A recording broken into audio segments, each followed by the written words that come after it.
Captain Michael Torres sat in his chair on the bridge of the UES Prosperity. The ship moved quietly through space near the Kepler system. It was just another routine patrol day. The stars looked the same as always. Nothing seemed different or wrong. Michael had been a ship captain for 12 years. He knew space could be boring most of the time. Long hours of watching empty space go by. His crew did their jobs well. They checked systems, ran tests, and kept watch. But today felt like any other day. Lisa Chen worked at the communication station. She listened to radio signals from nearby systems. Most of the time she heard nothing important. Trade ships talking to each other, weather reports from planets, normal space chatter. But then something different came through her headphones. "Captain," Lisa said, turning around in her chair, "I'm getting a strange signal. It's not like anything I've heard before." Michael looked up from his reports. "What kind of signal?" "It sounds like a distress call, but it's in a language I don't recognize. The computer is trying to translate it now." Dr. James Mitchell walked onto the bridge. He was the ship's science officer. James studied alien life forms and languages. He was good at figuring out new things. "Did someone say alien language?" James asked. "I'd like to hear it." Lisa played the signal through the bridge speakers. Strange sounds filled the air. They were not human sounds. The voice seemed scared and desperate. Even without understanding the words, everyone could tell something was very wrong. The ship's computer worked for several minutes. Then words appeared on the screen. The translation was not perfect, but it was clear enough. "Help us. Our world is dying. Our people are starving. Please help us. Anyone who can hear this message. We need food. We need help. Our children are dying." The bridge became very quiet. Michael had heard distress calls before, but this was different. This was not about a broken ship or a small accident. This was about an entire world in trouble. "Where's the signal coming from?" Michael asked. Lisa checked her instruments. "The VLAN system, Captain. It's about 2 days away from here." James moved to his science station. "I've heard of the VLAN system. There's a species there called the Villani. They're peaceful people. They don't fight wars or cause trouble. They mostly keep to themselves." Michael stood up and walked to the front of the bridge. He looked out at the stars. 2 days away, people were dying. An entire world was in trouble. But his orders were to patrol this area of space. He was not supposed to leave his assigned route. "Lisa, try to make contact with them," Michael said. "Let's see if we can talk to them directly." Lisa worked at her station for 20 minutes. She sent signals on different frequencies. She tried various methods to reach the Villani homeworld. Finally, a weak connection came through. "This is Captain Michael Torres of the Earth ship Prosperity. We received your distress signal. Can you hear me?" The response came back slowly. Though translation was still rough, but they could understand it. "Earthship. Yes, we hear you. This is Ambassador Keth of Valen Prime. We are very grateful that someone answered our call." The alien voice sounded tired and sad. Michael could hear the desperation even through the computer translation. "Ambassador Keth, what is happening on your world? Your message said your people are starving." "Captain Torres, our world is dying. 6 months ago, our sun produced a great flare. It damaged the layer around our planet that protects us from harmful rays. Our crops are dying. Our food plants cannot grow anymore. We have tried everything, but nothing works." James looked up from his station. "Captain, that makes sense. Solar flares can damage a planet's protective atmosphere. Without that protection, plants die from too much radiation." Michael nodded. "Ambassador, how many people live on your world?" 12 million of my people call Valen Prime home. We have food stored, but it will only last 6 more months. After that..." The voice trailed off. "Have you asked other species for help?" Michael asked. "Yes, Captain. We sent messages to many worlds. We asked the Galactic Council for aid. They all said no. Some said they could not spare the resources. Others said our world was not important enough to help. A few offered to sell us food, but the prices were too high. We cannot afford it." Michael felt anger growing inside him. 12 million people were about to starve, and nobody wanted to help them. The galactic community was willing to let an entire species die. "What kind of food do your people eat?" James asked. "We eat only plants, Earth human. We do not eat meat. Our bodies cannot process it. We need specific types of plant matter to survive, but all our food plants are dying." James was already working at his computer. He pulled up files about plant biology and alien digestive systems. "Ambassador, I need to study information about your people's biology. Can you send us data about what your people can eat?" "Yes, Earth human. I will send all our biological data. But please understand we do not have much time. Our children are already growing weak from hunger." The data transmission took an hour to complete. James studied the information carefully. Michael watched him work, hoping for good news. Finally, James looked up with excitement in his eyes. "Captain, I think I found something important. The Volani digestive system is similar to some Earth animals. I believe they could eat certain Earth plants. Our vegetables and grains might be able to feed them." Michael felt hope for the first time since hearing the distress call. "Are you sure, James?" "I need to run more tests, but yes, I think Earth crops could save these people. And there's more, Captain. Some Earth plants might actually grow better on their damaged world than their original crops did." Michael made his decision. He knew it might cause trouble for him later. His superiors would not be happy. The Galactic Council might complain. But 12 million people were about to die, and he could not ignore that. "Lisa, set course for Earth. Maximum speed." "Captain, that will take us away from our patrol route," Lisa said. "I know. But we need to report this to Earth Command immediately. This is too important to handle through normal channels." As the Prosperity turned toward Earth, Michael looked back at the Volan system. Somewhere out there, 12 million people were waiting for someone to care enough to help them. He intended to make sure they were not disappointed. The UES Prosperity arrived at Earth 3 days later. Captain Michael Torres had never pushed his ship so hard. The engines were hot and tired, but they made it home. Earth looked beautiful as always, blue and green and alive. But Michael's mind was on another world far away where people were dying.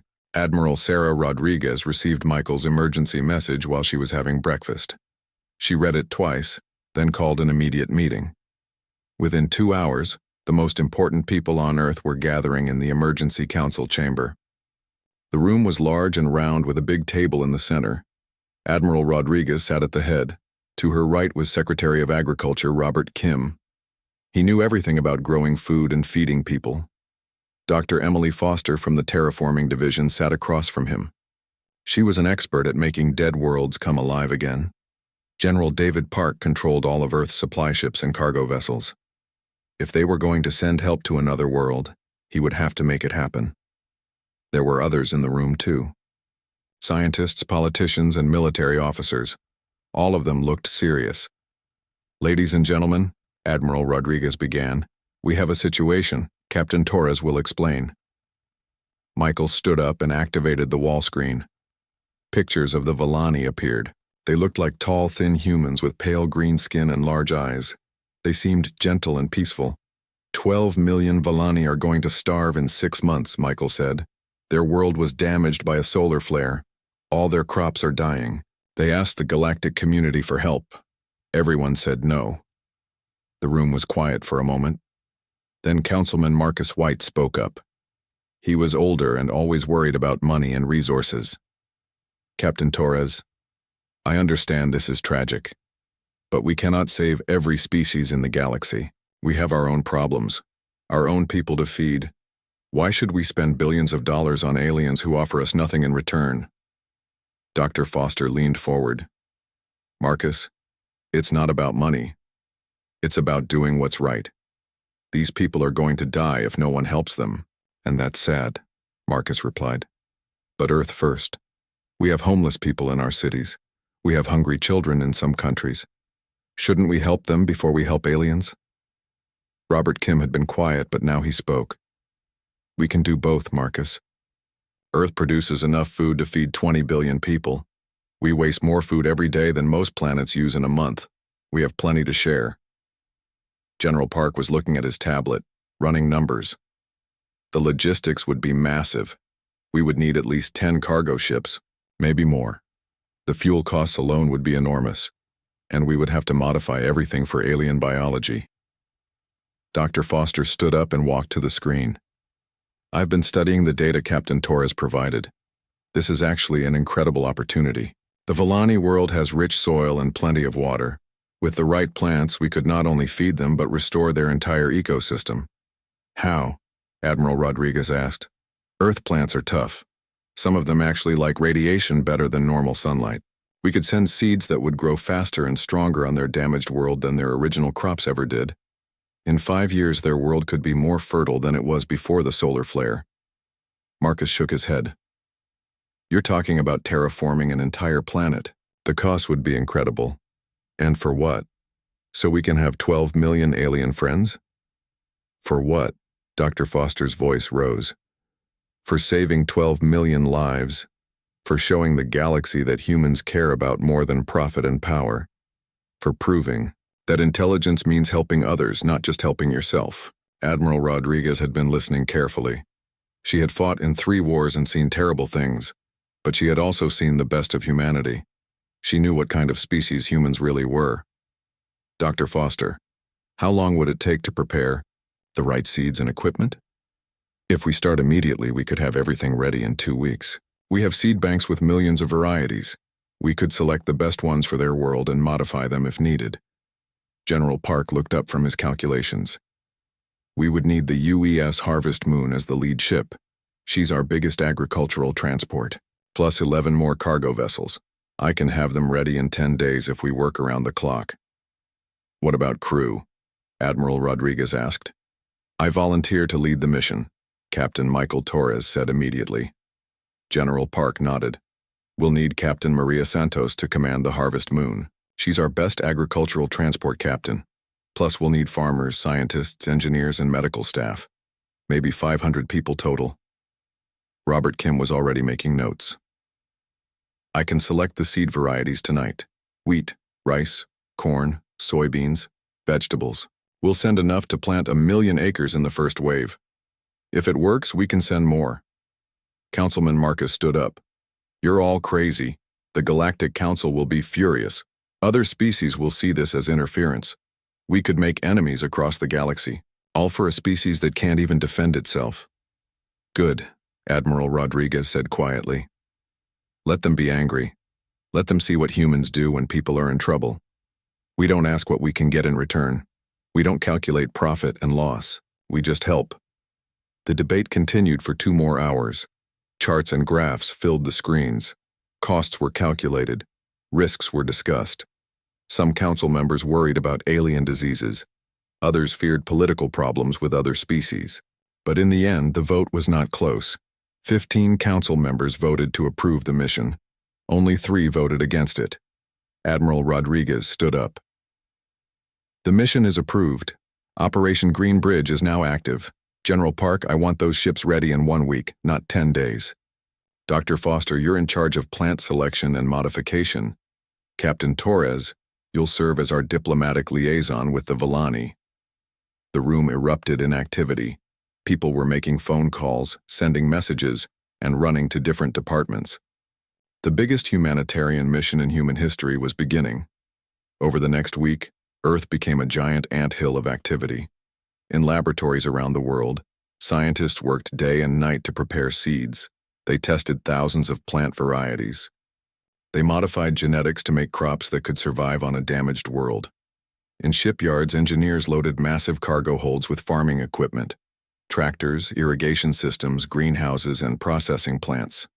Everything needed to feed 12 million hungry people. Captain Maria Santos supervised the loading of the Harvest Moon. She had transported food supplies to Mars colonies and asteroid mining stations.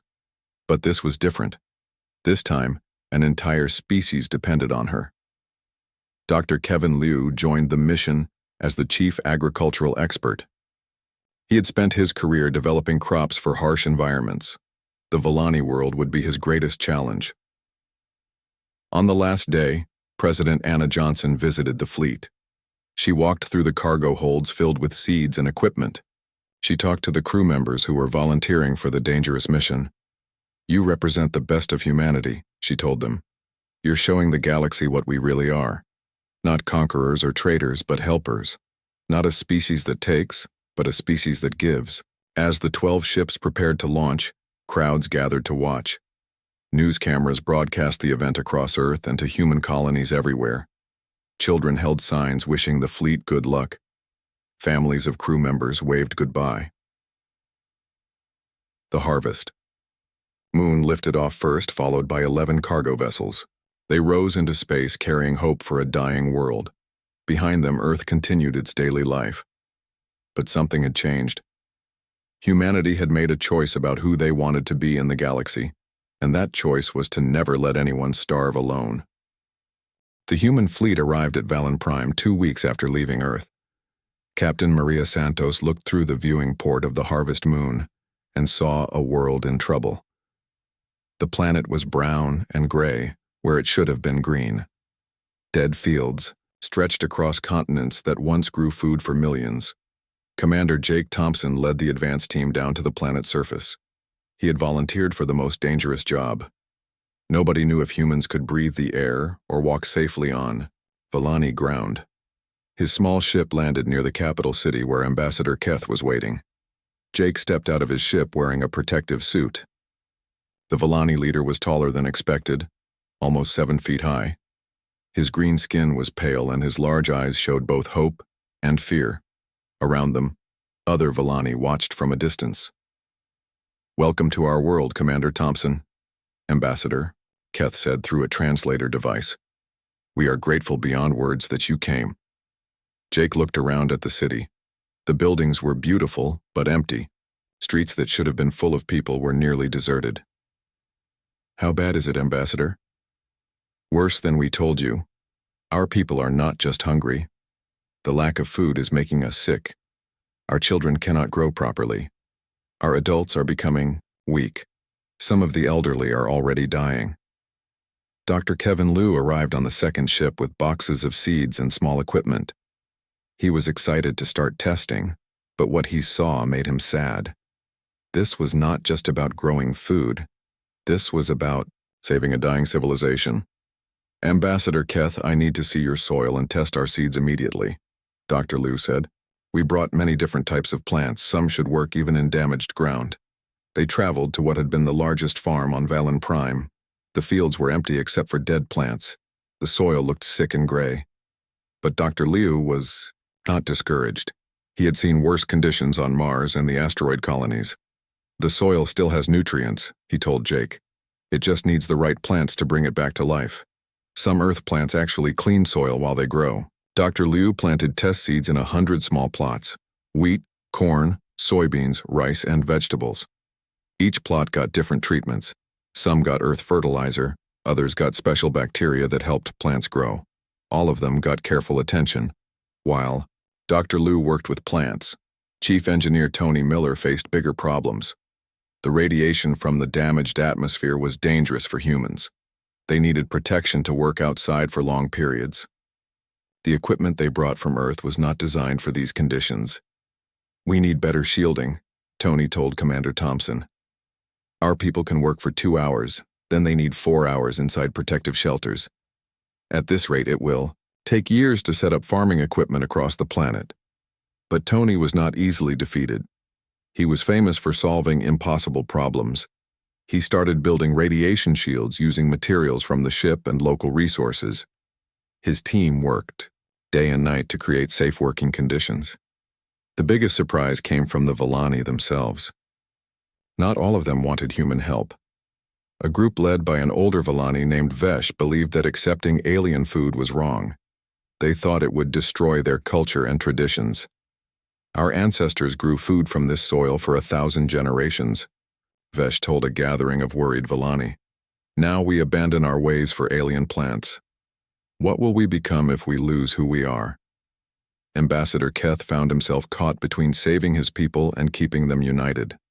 Some Valani were grateful for human help. Others were angry and afraid. The debate grew heated as hunger made everyone more desperate. "Vesh, our children are dying," Keth said during one difficult meeting. "Our traditional plants are dead. Would you rather preserve our culture or preserve our lives?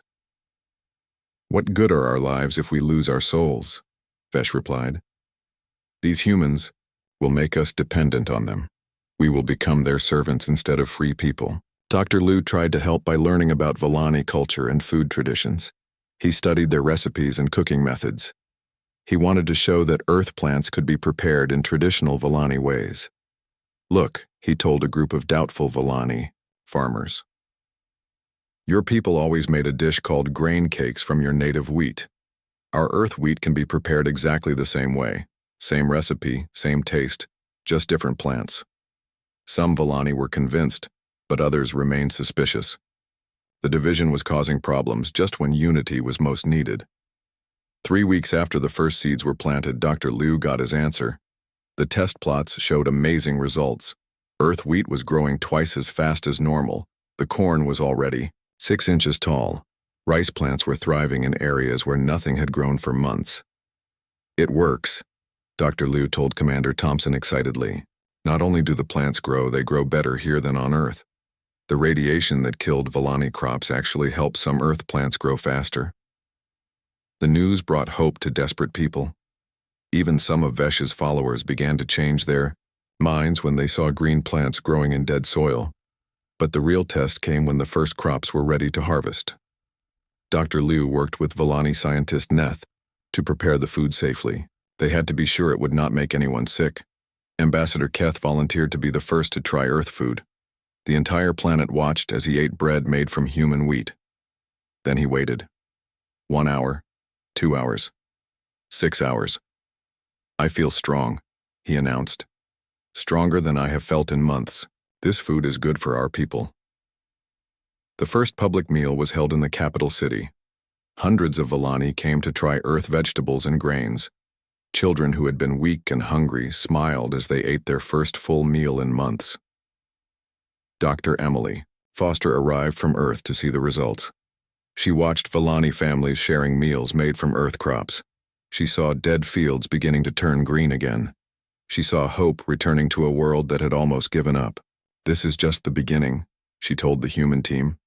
In 6 months, this planet will be feeding itself. In 2 years, it will be more fertile than ever before. But as the celebration continued, long-range sensors on the human ships detected something troubling. A large fleet was approaching Valen Prime. The ships were not human and they were not coming to help. The real test of human determination was about to begin. The alien fleet dropped out of hyperspace 3 days later. 20 massive warships surrounded Valen Prime like hungry wolves circling prey. Their black hulls blocked out stars, and their weapon systems glowed red in the darkness. The humans had never seen ships so large or threatening. Commander Vax of the Hegemony stepped onto his bridge and studied the planet below. His species looked like giant insects with 4 arms and armor-like skin. The Hegemony controlled 12 star systems and believed they were superior to all other life forms. Humans, Vax said with disgust. Always interfering where they do not belong. Always thinking they can save everyone. His second-in-command, Colonel Rex, pointed to the human ships. Sir, their fleet is much smaller than ours. We could destroy them easily. No, Vax replied.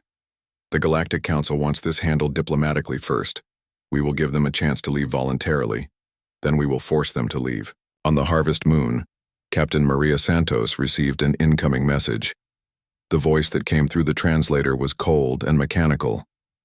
Human vessels, this is Commander Vax of the Hegemony Fleet.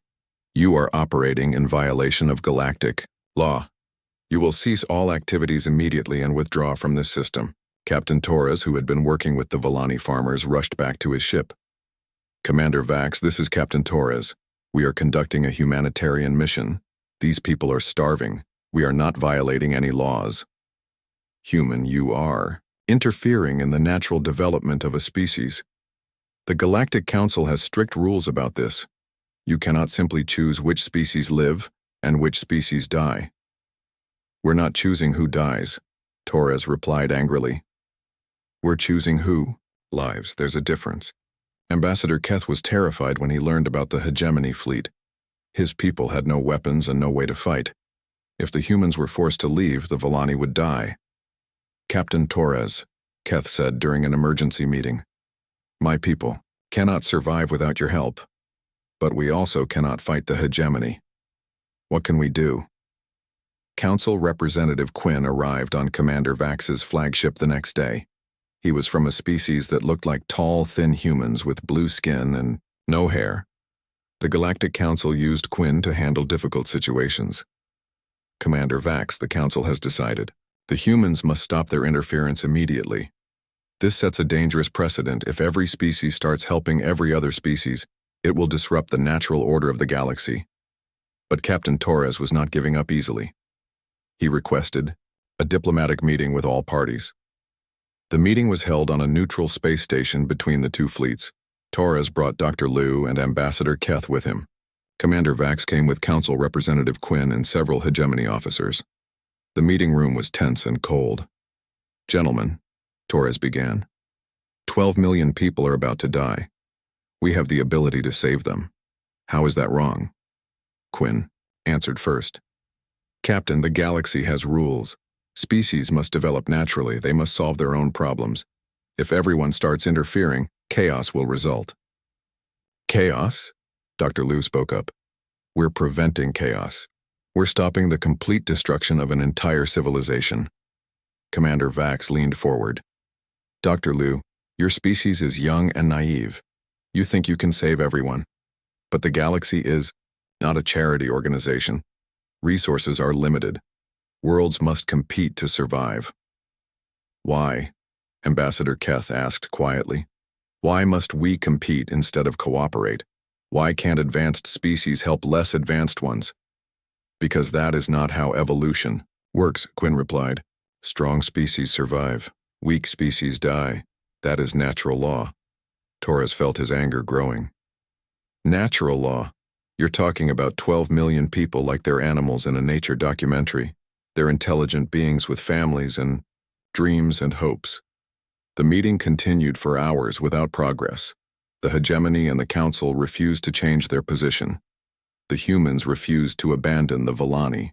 Both sides became more angry and stubborn. Meanwhile, Major Lisa Park was running intelligence operations from her ship. She had been quietly investigating the hegemony fleet and their real motivations. What she found was shocking. Captain, she reported privately to Torres, I've been monitoring hegemony communications. This isn't really about galactic law, it's about money. What do you mean? The hegemony sells synthetic food supplements to struggling planets. They charge enormous prices because they claim their products are the only safe nutrition for alien species. Our free food aid threatens their business. Torres realized the truth. The hegemony was not protecting galactic order. They were protecting their profits. They wanted the Volani to stay desperate so they could sell them expensive synthetic foods. Major Park, can you prove this? I recorded their private communications. Commander Vax was specifically ordered to stop our mission because it threatens hegemony food sales across 12 systems. Armed with this information, Torres returned to the negotiations. But before he could reveal what he had learned, the situation became much worse. Commander Vax had grown tired of talking. He moved his ships into attack position around the human fleet. Energy weapons began charging. Shield systems activated. Captain Torres. Vax broadcast on all frequencies. You have 1 hour to begin withdrawing from this system. If you refuse, we will consider you hostile and respond appropriately. Captain Santos prepared the Harvest Moon for battle, even though she knew they could not win. The human fleet had 12 cargo ships with light defensive weapons. The hegemony had 20 warships with enough firepower to destroy planets. On Valen Prime, the Volani watched the sky with terror. Ambassador Keth gathered his people in the capital city. Many were crying. Children who had been eating regular meals for the first time in months might soon watch their saviors die. My people, Keth announced. The humans came here to help us, even though they gained nothing from it. Now they face death because they refuse to abandon us. This is what true friendship looks like. The hour was almost up when Dr. James Mitchell made an incredible discovery in his laboratory on the planet's surface. He had been studying Volani biology and their interaction with Earth crops. What he found could change everything.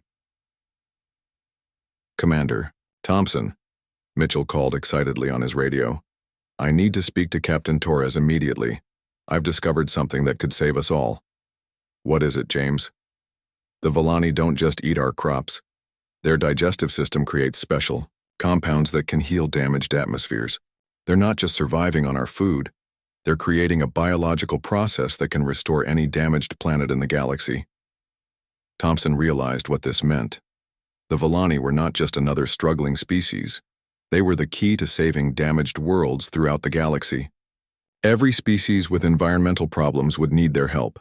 As weapon systems reached full power and both fleets prepared for battle, Mitchell's message reached Captain Torres.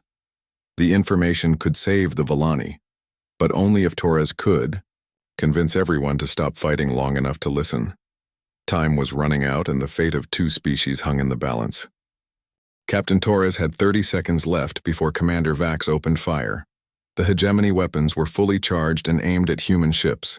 Torres made a desperate choice. "All ships, this is Torres. Broadcast Dr. Mitchell's discovery on all frequencies. Emergency override. Send it to every ship in both fleets." Dr. Mitchell's voice filled the space around Valan Prime. His words reached human ships, hegemony warships, and council vessels at the same time. "This is Dr. James Mitchell of the Earth Science Division. I have made a critical discovery about Volani biology. When Volani consume Earth-grown crops, their digestive process creates compounds that can repair atmospheric damage on any planet. This is not just about feeding one species, this is about healing damaged worlds throughout the galaxy." Commander Vax hesitated. His weapons were ready to fire, but Dr. Mitchell's words made him pause. Several hegemony worlds had been struggling with environmental damage for decades. His own home planet had poisoned air that killed thousands every year. Council Representative Quinn was also listening. The discovery changed everything. If the Volani could help restore damaged planets, they were not a weak species needing charity. They were potentially the most valuable species in the galaxy. "Dr. Mitchell," Quinn broadcast, "are you certain about this discovery?" "Completely certain. I have tested it repeatedly. Volani biology combined with Earth agriculture creates a unique atmospheric healing process. It works faster and more efficiently than any technology we have." Dr. Emily Foster had arrived from Earth just in time to witness the standoff. She immediately understood the importance of Mitchell's discovery. "Commander Vax, Representative Quinn, this changes the entire situation. We're not just saving the Volani. We're discovering a way to save damaged planets throughout the galaxy. Your own worlds could benefit from this." Commander Vax found himself in an impossible situation. His orders were to stop human interference, but the discovery meant his own people could be saved from their dying homeworld. For the first time in years, he was not sure what to do.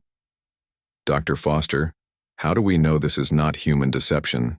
Vax asked. "Because you can test it yourself," Foster replied. "Bring soil samples from any damaged hegemony world. Let us demonstrate the process. If it doesn't work, we will leave voluntarily." The negotiation moved to the planet's surface. Representatives from all three sides met in the human agricultural station. Dr. Mitchell had prepared a demonstration using actual hegemony soil that Vax provided. They watched as Volani volunteers consumed Earth-grown wheat and vegetables. Then Mitchell collected samples of their waste products and mixed them with the damaged hegemony soil. Within hours, the soil began to change. Dead Earth started showing signs of life. "Impossible," whispered Colonel Rex, Vax's second in command. "Our scientists said our homeworld could never be healed." "Your scientists were wrong," Dr. Liu said gently. "They didn't know about the Volani biological process. This combination of Earth crops and Volani digestion creates something neither species could achieve alone." Ambassador Keth watched the demonstration with amazement.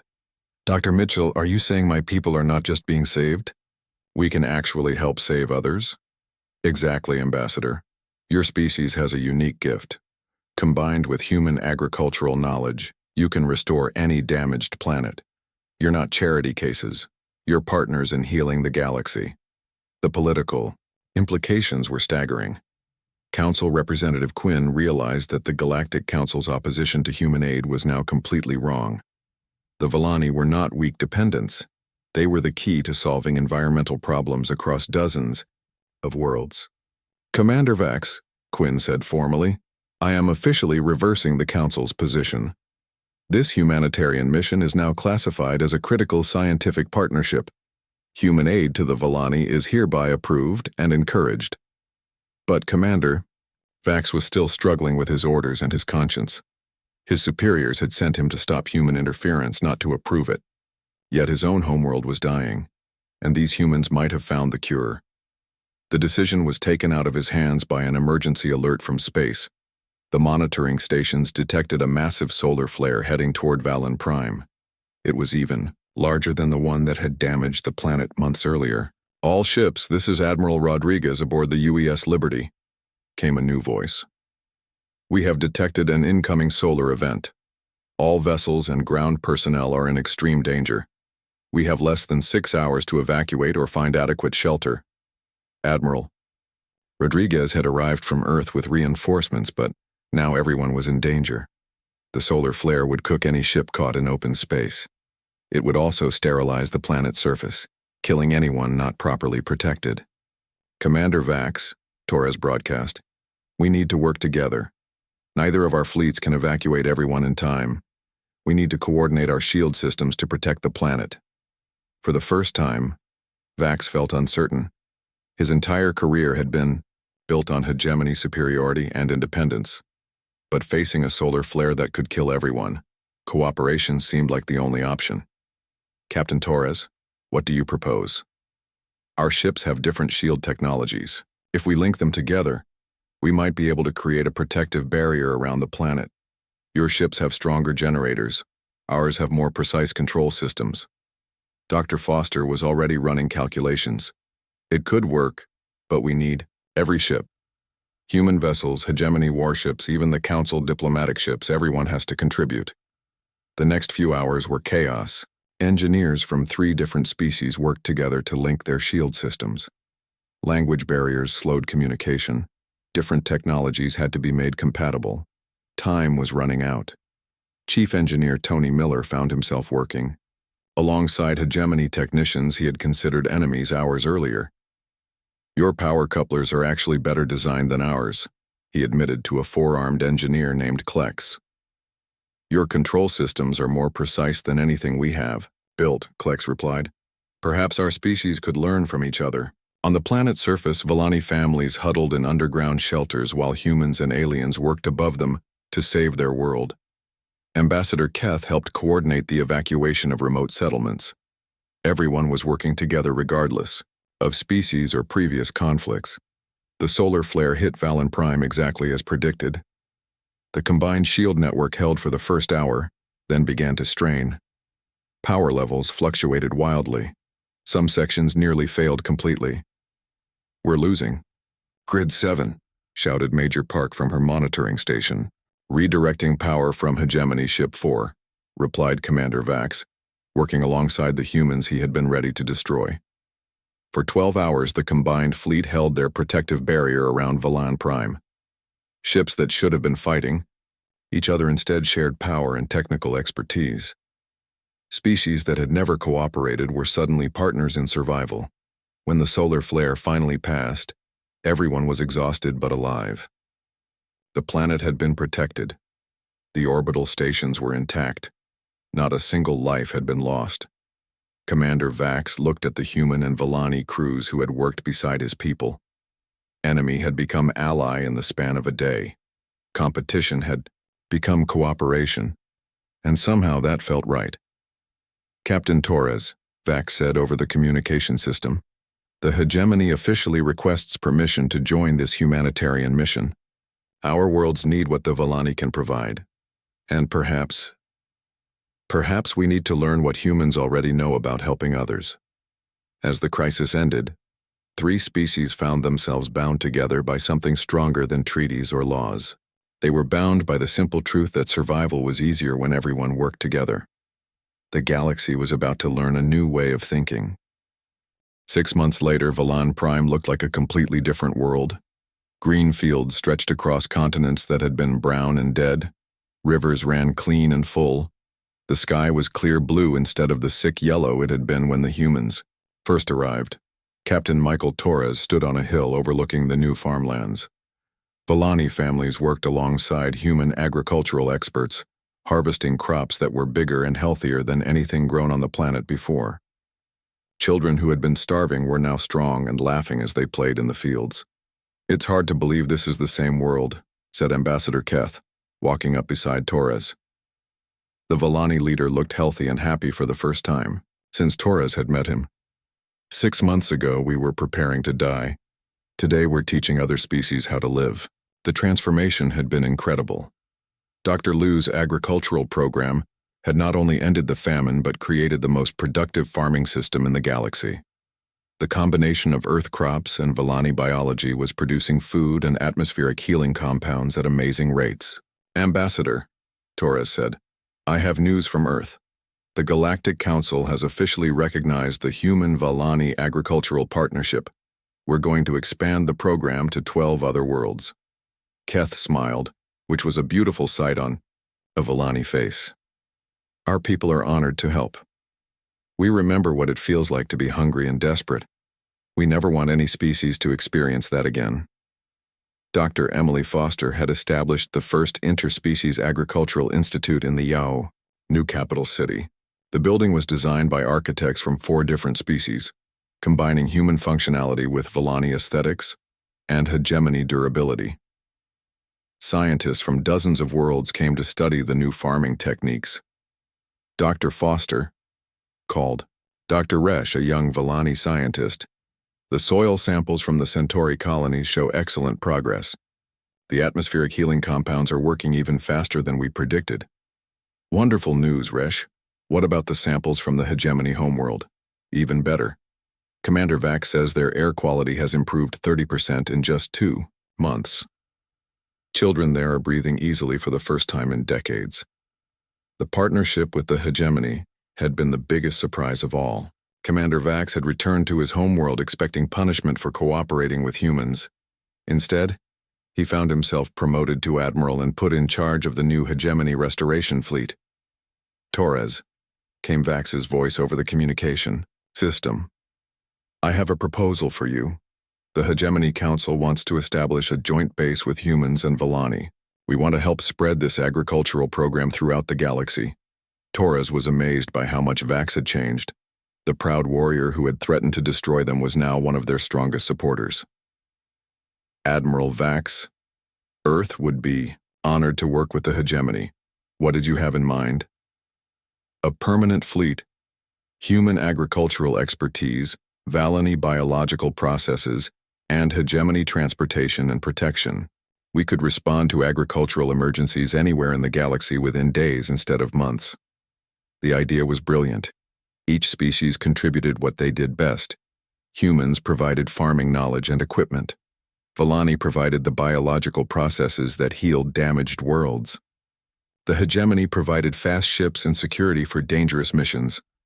Council Representative Quinn had become the program's biggest advocate in galactic politics.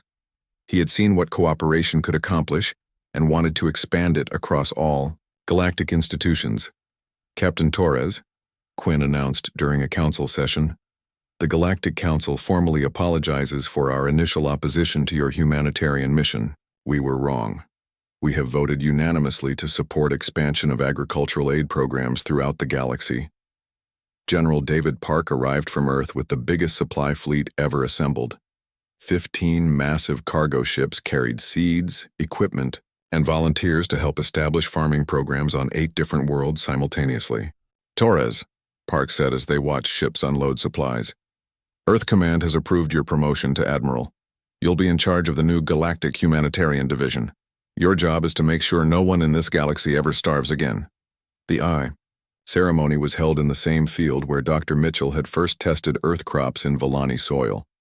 Representatives from 30 species attended. Children from 6 different worlds played together while their parents celebrated the new alliance. President Anna Johnson delivered the dedication speech. 6 months ago, one human captain made a choice to help people he had never met. That choice has grown into the largest cooperation effort in galactic history. Today we plant seeds not just in soil, but in the hearts of every species that calls this galaxy home. Dr. James Mitchell, now head of the Biological Research Division, had made even more discoveries about the Villani partnership. We've learned that cooperation produces better results than anyone imagined. Human Villani agricultural systems don't just work better than either species alone. They work better than our best theoretical models predicted. As the celebration continued, Torres received reports from the new agricultural missions. The desert, world of Kepler-7, was producing its first crops in 1,000 years. The ice planet of Titan Station was growing food in heated underground farms. Even the asteroid miners were learning to grow fresh vegetables in space-based greenhouses. But the most important change was not in technology or agriculture. It was in attitude. Species throughout the galaxy were starting to help each other, instead of competing. Trade wars were being replaced by cooperation agreements. Military conflicts were being resolved through diplomatic partnerships. Ambassador Keth had established the Villani Cultural Exchange Program, where young Villani spent time on other worlds learning different ways of life. In return, students from dozens of species came to Vallon Prime to study both agriculture and Villani philosophy of cooperation. "Captain Torres," said a young Villani named Lesh, "I want to join the human fleet.